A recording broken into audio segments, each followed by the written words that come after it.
할렐루야. 오늘도 하나님의 사랑 은혜가 우리 가운데 풍성히 넘치기를 소망합니다. 이스라엘 성지 순례를 가면은요, 예루살렘에 꼭 가잖아요. 예루살렘을 가려고 성지 순례를 이스라엘에 가는 거니까요. 그 예루살렘에 가면 꼭 가는 곳이 있어요. 라틴어로 비아 돌로로사라고 하는 슬픔의 길, 혹은 고난의 길, 고통의 길이라고 불리우는 예루살렘에서 갈보리 언덕까지 예수님께서 십자가를 짊어지고 가셨던 그 고난의 길을, 그 순례길을 가게 됩니다. 이 길은 이제 현재 그 안토니오 요새에서부터 그 성묘교회까지 이르는 구불구불한 골목길, 한 600m 정도가 되는 그 골목길을 어, 되어져 있어서, 그 길을 이제 사람들이 성지 순례를 하는데, 그 예루살렘의 성지 순례를 가는 사람들은요, 항상 그 길을 가요. 엄청나게 많은 사람들이 그 길을 이렇게 순례를 합니다. 이 비아 돌로로사에 가면 예수님께서 이제 머물렀던 곳으로 여겨지는 곳마다 기념교회들이 세워져 있어요. 예수님께서 고문당하셨던 곳, 예수님께서 재판 선고를 받으셨던 곳, 예수님께서 십자가를 짊어지고 운반하셨던 곳, 십자가를 짊어지고 쓰러지셨던 곳, 그 예수님께서 처형당하시고 십자가에 매달리셨던 곳, 예수님의 시체가 십자가에서 내려져서 눕혀졌던 곳, 그리고 장례 치러졌던 장례식, 뭐 이런 곳들을 기념을 해서 순례하도록 기념 교회들이 세워져 있고 기념하도록 되어져 있습니다. 이런 순례길을 따라서요, 아주 세계 각지에서 수많은 사람들이 오고요, 또 그것을 따라서 세계 각지에 그런 십자가의 길이라고 하는 이름으로 순례 형식의 어떤 기념하는 곳들을 만들어 놓기도 했어요. 우리나라에도 보면 뭐 제주도에 가면 그런 순례길이 있기도 하고요. 여러 곳에 보통 이제 예수님 그 재판받고 십자가 지고 뭐 하는 것들을 동상을 만들어서 그 십자가의 길, 뭐 비아 돌로로사를 흉내낸 그런 순례길들을 만들어 놨어요. 제가 이제 다니던 감리교 신학대학교에도 저희 웰치 채플 예배당인데, 예배당 뒤쪽으로 해서 골목 이제 언덕 샛길이 있는데, 그 길을 따라서 이 십자가의 길을 만들고 작게 예수님의 형상들을 만들어서 요것들을 갖다가 이제 만들어 놨어요. 그래 갖고서는 음 제가 학교 다닐 때, 대학원 다닐 때인가 그때 이제 총장님이 그것을 만들어서 그 뒤쪽으로 이제 다닐 수 있도록 순례하는 거죠. 영성의 길에서 가면서 기도하고 그렇게 하도록 해 놨습니다. 그런데 예루살렘에 있는 이 비아 돌로로사는요, 예수님께서 걸어가신 길이라고 하고 기념교회도 세워 놨지만 실제로는 예수님께서 가신 길은 아니에요. 왜냐하면 예루살렘이라고 하는 곳이 어 그 도시가 전쟁으로 인해서 무너지고 폐허가 되면은요, 그 위에 다시 도시가 세워지는 거예요. 그러니까 이제 우리 생각해 보면은요, 요새 인제 충주시 아스팔트 도로 다시 깔더라고요. 도로를 깔 때 어떻게 깔죠? 아스팔트를 인제 일단 좀 걷어내고 그다음에 다시 깔잖아요. 걷어내지 않고 그냥 깔면 어떻게 될까요? 도로가 계속 올라갈 거 아니에요. 예루살렘이라고 하는 곳이 그래요. 이스라엘의 도시들이 이 무너진 폐허 위에 다시가 도시가 세워지니까 과거의 유적이 땅속에 묻혀질 수밖에 없어요. 그렇게 세워졌던 도시가 전쟁이 나면 또 무너져요. 그럼 무너진 거 위에 다시 또 도시가 세워지고, 또 전쟁이 나서 무너지면 그 위에 또 도시가 세워지고.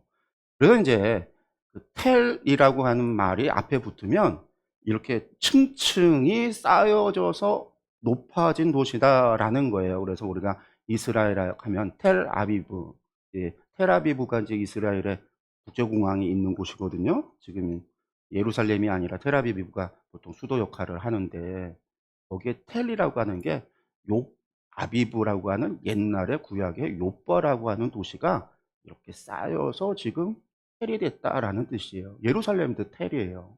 그러니까 지금 현재 예루살렘에서 땅속으로 한 15m에서 20m 정도로 땅을 파내야, 들어가야 예수님 당시, 지금부터 2000년 전 그 당시 로마 시대 때의 유적이 나오는 거예요. 그러니까 지금 있는 곳은 예수님이 다녔던 그 시절의 땅이 아닌 거죠. 그러니까 이제 그것이 당연히 그 길이, 그 골목이 예수님이 십자가를 지고 간 골목이냐? 당연히 아닐 수밖에 없어요. 그러니까 우리가 보고 있는 순례객들이 가서 성지 순례를 가서 보는 그 길은 비아 돌로로사라고 하는 길은요. 18세기 때 지금으로부터 우리 21세기잖아요. 300년도 안 된 18세기 때에 확정이 된 순례길이에요. 18세기 때. 순례하는 사람들을 위해서 인위적으로 만들어진 거죠. 물론 이제 그 전부터 뭐 순례객들이 있었기 때문에 그냥 전승처럼 여기가 갈보리일 거야. 예수님이 이 길을 갔을 거야. 라고 하는 전설들이 있었기 때문에. 근데 18세기 때 확정이 됐던 겁니다. 물론 인위적인 거예요. 인위적으로 만들어진 거예요. 그리고 이제 기념교회들도 오래되지 않았어요. 그 안에 있는 성화들이 예수님의 그런 기념, 고난받고 재판받고 넘어지고 채찍질 맞고 십자가에 매달리고 하는 것들의 그림과 성화와 그런 것들이 있기 때문에 그 길을 가면 그것이 비록 인위적인 것이고 그것이 실제 예수님이 밟았던 땅이 아님을 알고 있음에도 불구하고요. 예수님의 십자가의 그 길을요. 묵상할 수밖에 없어요. 그곳에 가면. 그리고 그것이 큰 은혜의 시간이 됩니다. 왜냐하면 십자가의 길, 주님이 가셨던 그 십자가의 길이라고 하는 것이요. 주님만 가시는 길이 아니라 우리도 따라가야 되는 길이기 때문인 거죠. 왜냐하면 주님이 우리에게 말씀하셨잖아요. 너희도 십자가를 지고 나를 따르라. 그렇기 때문에 주님이 가셨던 그 길이 주님만의 길이고 우리는 제3자로 구경하고 관광 가는 길이 아니라 우리도 우리의 십자가를 지고 가야 되는 길이기 때문에 그것이 내 길이라는 거죠. 2000년 전 주님께서 가신 그 실제 길은 아니지만 우리를 위하여 십자가를 지셨던 주님을 묵상할 수밖에 없고 내가 그 길을 가야 된다라고 하는, 나도 가야 된다라고 하는 마음이 들 수밖에 없기 때문에 그래서 순례객들이 지금도 그 길을 걸으며 그 길이 지금도 의미가 있고 특별할 수밖에 없는 거죠. 그렇습니다. 오늘 말씀이 바로 예수님께서 우리에게 십자가를 지고 나를 따르라 라고 하시는 그 말씀입니다. 제자도에 관한 말씀이에요. 또 이 제자도에 관한 말씀은 바로 예수님께서 처음으로 당신이 받으실 순환에 대한 예고, 첫 번째 예고의 말씀 가운데 들어있는 것이기도 해요. 그러니까 순환의 말씀이면서 또한 제자들에게 자신을 따라야 한다라고 하는 제자도에 대한 가르침, 중요한 가르침의 시작이기도 해요. 그래서 이 말씀이 오늘 보게 되는 이 말씀을 통해서 우리가 주님의 십자가의 그 은혜, 그 은혜와 함께 우리도 져야 될 십자가, 우리가 주님을 따라야 되는 이 제자로서의 삶에 대해서 우리가 다시 한번 생각해 보는 그런 은혜의 시간이 되기를 소망합니다. 오늘의 말씀, 오늘 말씀은요, 우리가 지난주에 봤던 베드로의 신앙 고백 있잖아요. 그 고백에서 사실은 이어지는 말씀이에요. 누가 사도는 베드로의 신앙 고백을 아주 담백하게, 아주 간단하게 소개를 했어요. 뭐라고 얘기했냐면 하나님의 그리스도이십니다. 우리가 너무나 잘 알고 있는 베드로의 신앙 고백은 마태복음이라고 그랬잖아요.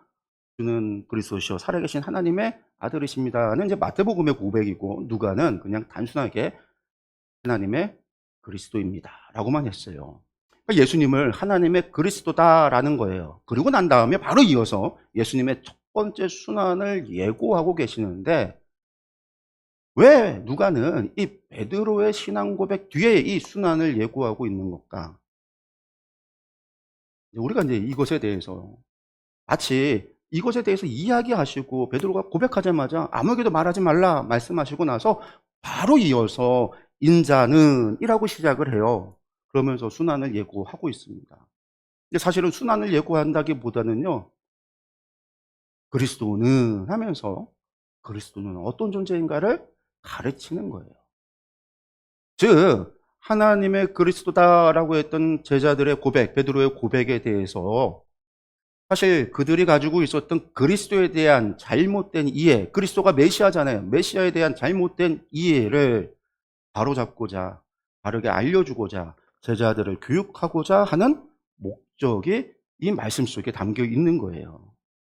그렇기 때문에 이 순환의 예고는 단순히 예수님께서 앞으로 받으실 고난을 예언하는 말씀이 아니라 그리스도는 무엇을 하는 존재인가, 사람들이 알고 있었던, 제자들이 알고 있었던 그리스도에 대한 이해가 잘못되어졌기 때문에 그것을 바로잡고자 그리스도는 무엇을 하는 존재인가, 그리고 그럼에도 불구하고 너희들은 그러한 그리스도인 나를 따라야 한다라고 말씀하고 계신 거라는 거예요.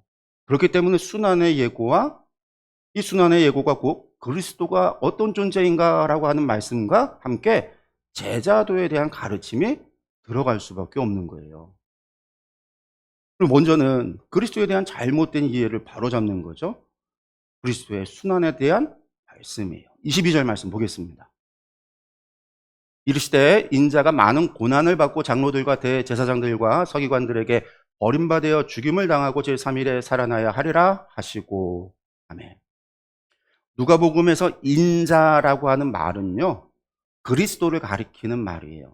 뭐 복음서 전체에도 뭐 인자라는 말이 한 80번 정도, 80여 번 나오는데, 인자라는 말이 보통 두 가지 의미가 있어요.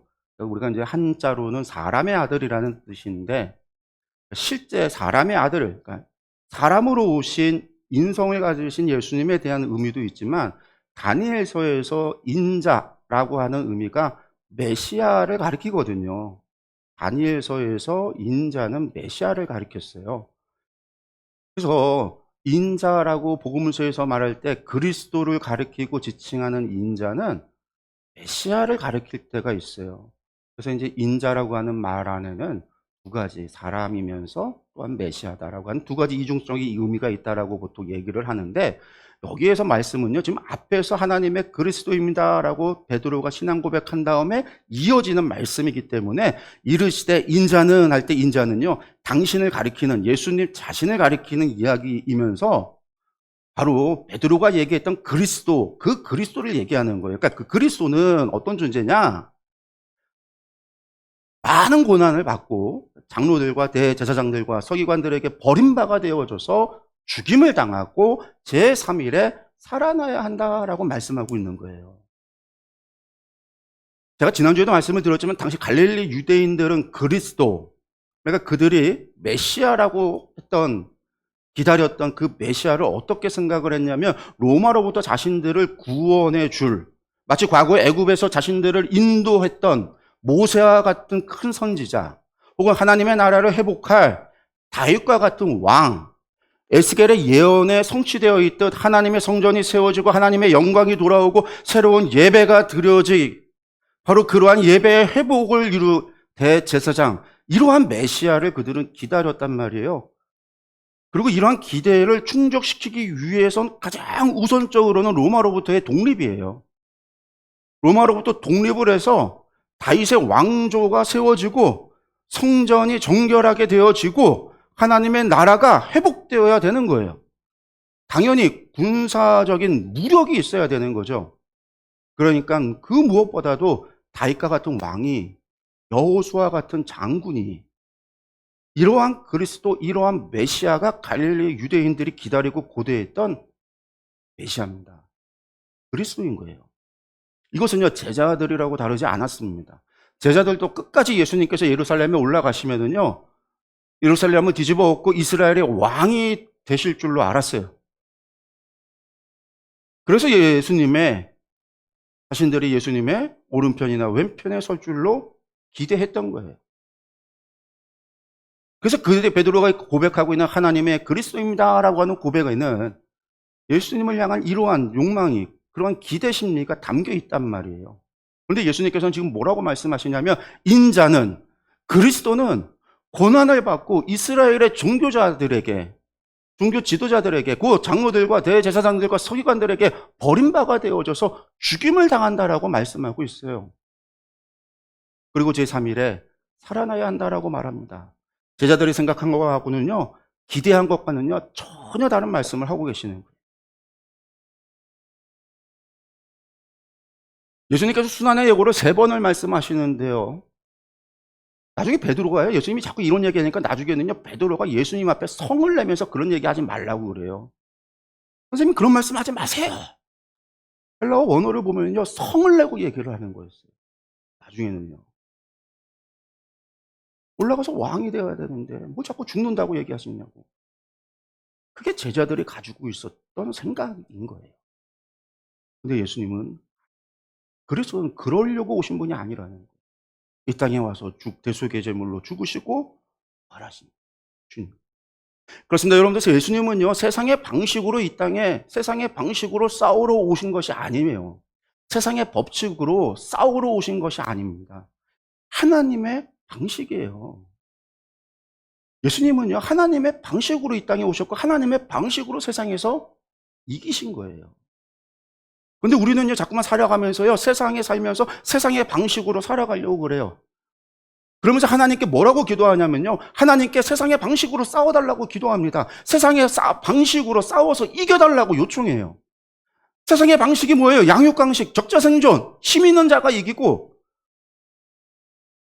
돈 있는 자가 이기고 권력 있는 자가 이기잖아요. 그러니까 세상의 법칙 따로 우리는 하나님께 무엇을 요구해요? 힘을 달라고, 권력을 달라고, 돈을 달라고.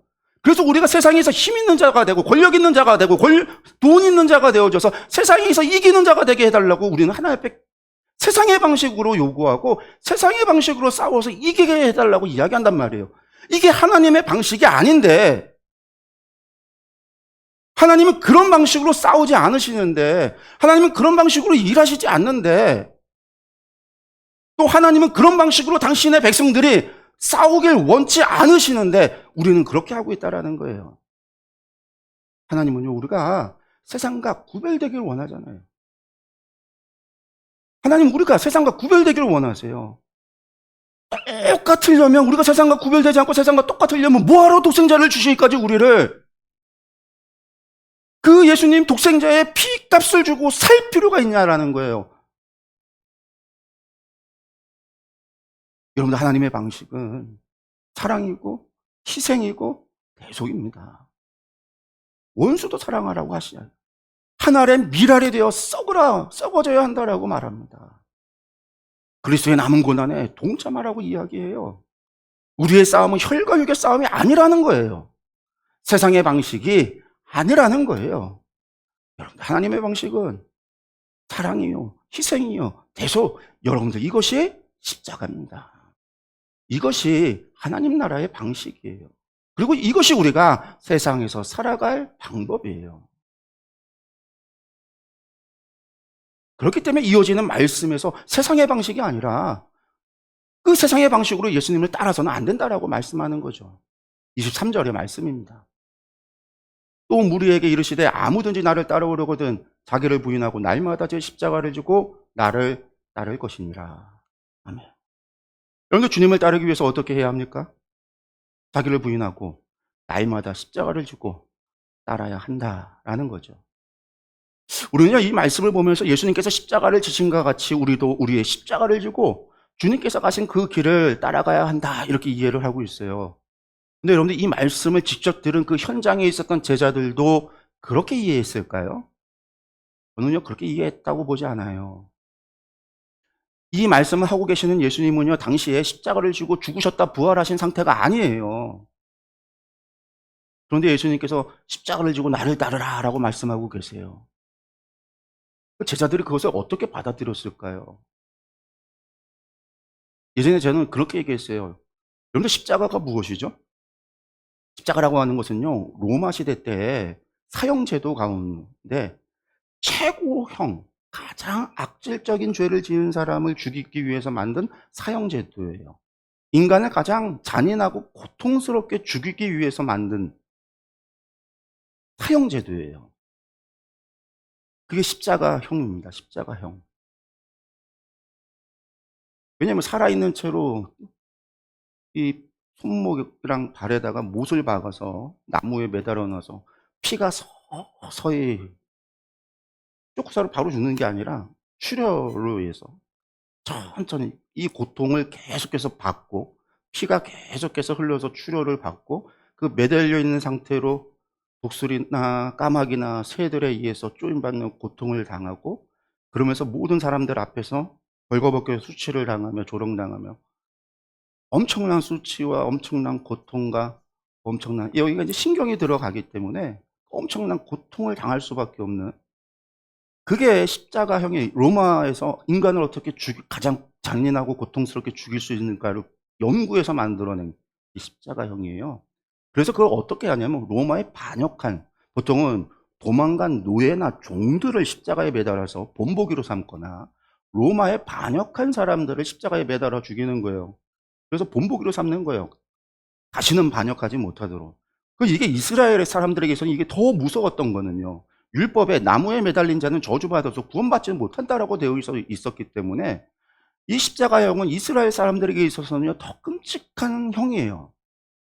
근데 제가 말씀드렸지만 유대 사람들이 로마가 통치하고 나서 거의 3년에 한 번꼴로 농민 반란이 갈릴리 지역에서 일어났다고 그랬잖아요. 그 농민 반란이 일어났을 때 농민들이 반란을 일으켜서 어디를 공격을 하냐면요. 갈릴리 지역의 수도가 세포리스라고 하는 도시인데 이 세포리스가 나사렛에서 한 10km 정도밖에 되질 않아요. 예수님의 고향으로부터. 예수님의 나사렛이 지금 우리 충주로 얘기한다면요.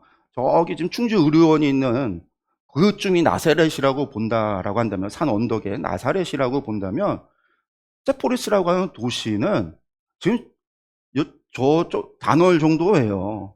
가까운 곳이에요. 저 산에서 보면 내려다 보이는 세포리스라고 하는 도시가. 농민 반란들이 일어나면요, 그쪽을 가서 공격을 해요. 반란이 진압이 되면요, 이 주변으로 반란군 진압해서 죽은 사람들 말고 사로잡은 포로들을요, 십자가에 매달아서 다 본보기로 삼아요. 전부 다 매달려서 짐승의 밥이 죽고 나갈 때까지.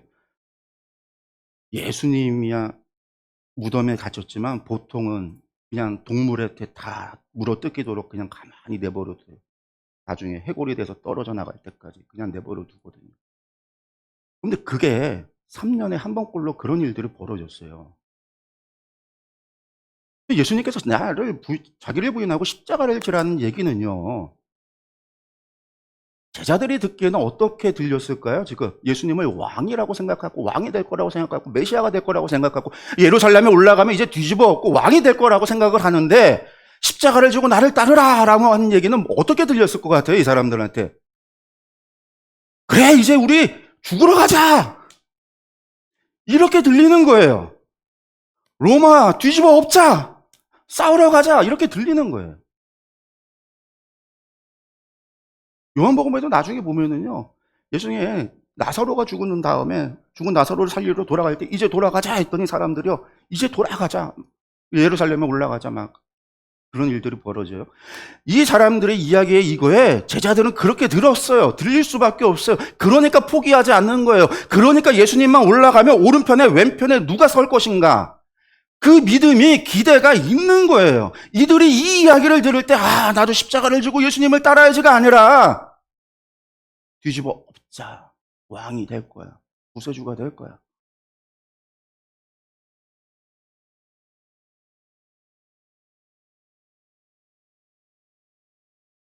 끝까지 예수님이 하신 말씀을 이해하지 못하고 끝까지 예수님을 따라서 로마로 종교적 혁명을 통해서 로마의 반역을 통해서 이루어질 이스라엘의 회복을 기대한 거예요. 근데 예수님께서 하시는 말씀은 그게 아니라는 거죠. 그게 아니에요. 하나님 나라의 방식을 말씀하고 계시는 거예요. 십자가가 무엇이라고 그랬어요? 하나님 나라의 방식이 뭐라고 그랬어요? 사랑과 희생과 대속이라고 그랬잖아요. 원수를까지 사랑해서 원수를 위하여, 아직 죄인 되었던 우리를 위하여 독생자를 주시기까지 사랑하신 하나님의 사랑을 확증하신 게 주님의 십자가 사건이잖아요. 자신을 희생하여 우리의 죄를 대신하여 대속하신 것이 십자가의 사건이잖아요. 예수님은 그것을 위해서 오셨다라는 거예요. 예수님은 그것을 요구하고 계시는 거예요. 예수님을 따르는 이들에게 사랑과 희생과 대속의 방식을, 십자가의 방식을, 하나님 나라의 방식을 따라야 한다라고 말하고 있는 거예요. 이것을 위해서 자신을 부인해야 한다라는 거예요. 자신을 부인해야 된다라고 하는 게 스스로의 존재를 부인해야 한다, 이 말이 아니에요. 여러분들, 부인하다라는 말이 헬라어로 아르네오마이라고 하는데, 아르네오마이가 거절하다, 거부하다라는 거예요. 뭘 거절하고 뭘 거부하냐? 자신을 부인한다라는 게 자신의 뜻을 거절한다라는 거예요. 자신의 생각을 거절한다라는 거예요. 자신의 생각에 대해서 노한다라는 거예요. 자신의 의지와 자신의 생각과 자신의 욕망과 자신의 뜻에 대해서 거부해야 된다라는 거예요. 사사시대에 왕이 없으므로 자기 소견에 옳은 대로, 내 소견에 옳은 대로가 아니라 하나님의 방식대로 해야 된다라는 거예요. 성도 여러분, 원수를 어떻게 사랑할 수 있어요? 내 마음으로는요, 원수를 죽이고 싶은데 원수를 어떻게 사랑할 수 있어요? 내 생각, 내 마음으로 어떻게 할 수 있어요? 안 돼요. 거부해야 돼요. 내 마음을 내가 거부해야 돼요. 사람들과의 관계에서 내가 왜 희생해야 돼요? 왜 내가 손해봐야 돼요? 여러분들, 이 마음을 거부해야 돼요. 여러분들, 그것이 자신을 부인하는 거예요. 하나님 나라를 위해서 내가 희생하는 거예요. 하나님 나라를 위해서 사랑하는 거예요. 하나님 나라를 위해서 내가 하나의 미랄이 되는 거예요.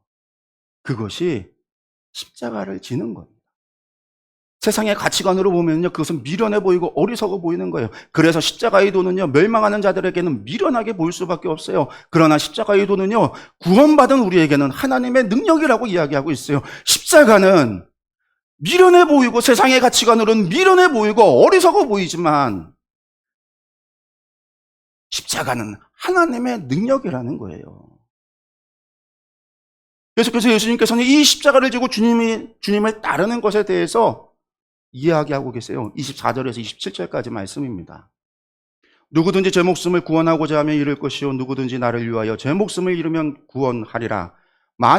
사람이 만일 온 천하를 얻고도 자기를 잃든지 빼앗기든지 하면 무엇이 유익하리요? 누구든지 나와 내 말을 부끄러워하면 인자도 자기와 아버지와 거룩한 천사들의 영광으로 올 때에 그 사람을 부끄러워하리라. 내가 참으로 너희에게 이르노니 여기서 있는 사람 중에 죽기 전에 하나님의 나라를 볼 자들도 있느니라. 십자가를 지고 주님을 따르는 것에 대한 설명입니다. 예수님의 가르침을 따르는 제자들이 마땅히 지켜야 될 제자도에 관한 말씀이에요. 십자가를 지고 주님을 따르는 것. 세상의 방식과 다르다라는 거예요. 그런데 세상의 방식은요, 구원하고자 해야 생명을 얻죠. 구원하고자 해야, 노력해야 얻는 거예요. 내가 노력하지 않고 내가 구원하고자 않으면 잃는 거죠. 목숨을 잃으면 끝나는 거예요. 목숨을 잃는데 구원이 어디 있어요? 그러나 하나님 나라 방식은요, 주를 위하여 목숨을 잃을 때 구원이 있어요. 영원한 하나님 나라의 삶이 있다라는 거예요. 세상의 방식은요, 온 천하를 얻으라고 말합니다. 그것이 세상의 가치관이에요. 세상에서는요, 우리에게 권력을 취하라고 이야기해요. 세상에서 부를 취하라고 이야기해요. 세상에서 영광을 취하라고 이야기합니다. 그러나 하나님 나라 방식은요, 그 모든 것을 취하였다 하더라도 죽어서 하나님 나라에 가지 못한다면 아무 유익이 없다라고 말씀하고 있어요.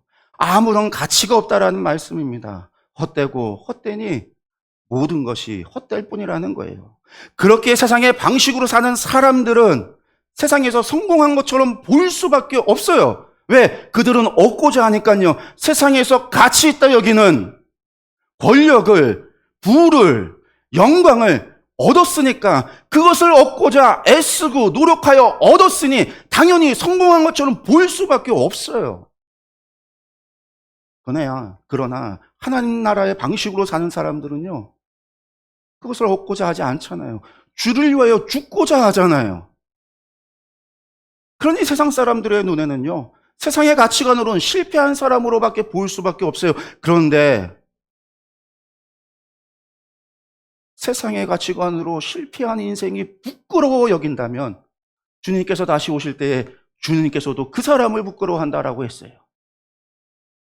복음을 부끄러워한 자는 주님도 부끄러워한다라는 거예요. 그것이 하나님 나라의 방식이라는 겁니다.